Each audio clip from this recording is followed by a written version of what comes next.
অনেকের কাছে পুডিং পারফেক্টভাবে হয় না, তবে আমার এই রেসিপি ফলো করলে কিন্তু আপনি পারফেক্টভাবে পুডিং বানাতে পারবেন।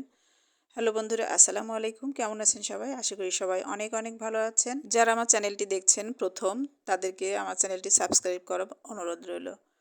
তো পুডিং বানানোর জন্য আমি যে পাত্রে পুডিং বানাবো সেই পাত্রে ক্যারামেলটা তৈরি করে নিব। এখানে আমি 3 চামচ চিনি দিয়েছি। চিনি দিয়ে হালকা একটু পানি দিয়ে ক্যারামেলটা আমি লো মিডিয়াম আছে ক্যারামেলটা তৈরি করে নিলাম।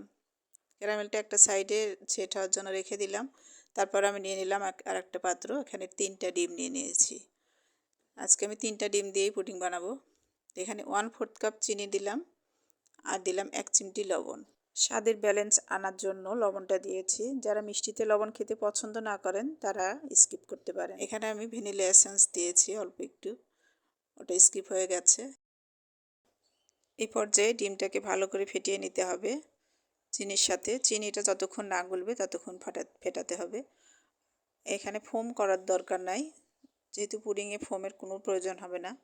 কেক বানালে ফোম করা লাগে। তো আমি হালকা চিনিটা মিশে গেলেই আমি দুধটা দিয়ে দিব। তো চিনিটা গলে গেছে, এখন দুধটা দিয়ে দিলাম। দুধগুলো ঢেলে দিয়ে আর মিশ্রণের সাথে ভালো করে মিশিয়ে দিলাম। ভালো করে মিশিয়ে দিতে হবে। তারপর দেখেন আমার পুডিংটা ক্যারামেলটা কিন্তু একদমই সেট হয়ে গেছে। এখন আমি এর মধ্যে দুধগুলো ঢেলে দিব। দুধটা একটা ছাঁকনার সাহায্যে ঢেলে দিলাম, সেঁকে দিলাম। ছাঁকনার সাহায্যে সেঁকে দিতে হবে, না হলে পুডিংয়ের মধ্যে লামস থেকে যাবে। লামস থাকলে তখন পুডিংটা ফুটো ফুটো হবে। তারপর আমি চুলায় একটা কড়াই বসিয়ে দিয়েছি, ওর মধ্যে স্ট্যান্ড বসিয়ে আমি পুডিংয়ের পাত্রটা ওখানে বসিয়ে দিলাম। এখন এর মধ্যে পর্যাপ্ত পানি দিয়ে দিব। পানি দেওয়ার পরে হাই হিটে একটু ফুটিয়ে নেব পানিটা। আর একটা ঢাকনা দিয়ে দিলাম। ঢাকনার ছিদ্রটা কাগজের সাহায্যে বন্ধ করে দিয়েছি। এবং পানিটা ফুটে উঠলে তখন আমি একদম লো মিডিয়াম আঁচে 30 মিনিট এটাকে জাল করে নেব। 30 মিনিট পরে ফিরে এলাম। দেখতে পাচ্ছেন আমার পুডিংটা কিন্তু একদম পারফেক্টভাবে হয়ে গেছে। এখন আমি এটা ফ্রিজে রেখে আধা ঘন্টার জন্য ঠান্ডা করে নেব।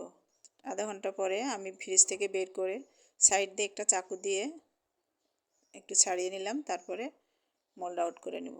দেখতে পাচ্ছেন আমার পুডিংটা কতটা সুন্দর কালার এসেছে। ভিতরটা কিন্তু অনেক সফট হয়েছে, খেতেও মাশাআল্লাহ অনেক মজা হয়েছিল। আমার এই রেসিপি ফলো করে কিন্তু আপনারা পুডিং বানাতে পারবেন। আমার ভিডিওটি সম্পূর্ণ দেখার জন্য সবাইকে অসংখ্য অসংখ্য ধন্যবাদ। সবাই ভালো থাকবেন। আল্লাহ হাফিজ। আসসালামু আলাইকুম।